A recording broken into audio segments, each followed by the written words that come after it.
tu. Ia că abia și mâncăm. Lăgele. Așa gustoase este, îmi plac să le mănânc vrăinic. Așa numai cu sare.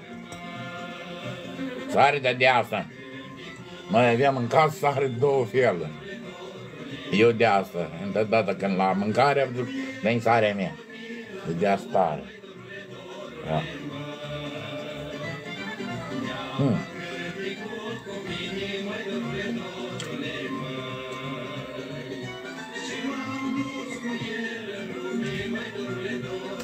Da, dăm păcate, vreau?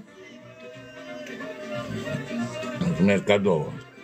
Că pe asta e suduit, de nu e suduit. Asta prost am învărghit-o leacă mai tare. Nu e suduit. Vedeți că mă ucărește. E faci păcat. Dacă se dă mi-a zis, tu faci păcat că vii cu scandal la mine. E că lumea o văd că... E? Hai, e ca așa. Nu am lucrat, dar ne-am sădit atât. Ziua și poftim. Zato n-am lucrat.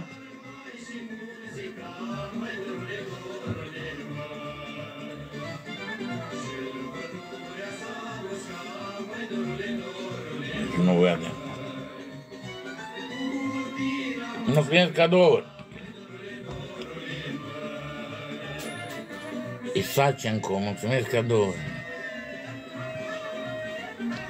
Și sănătos. Transport.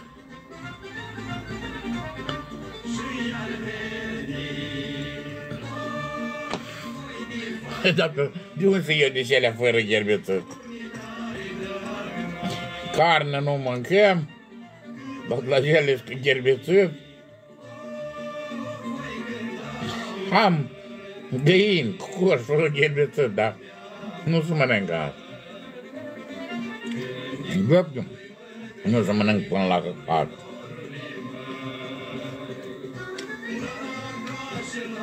Dar să văd, ce le-au cumpărat.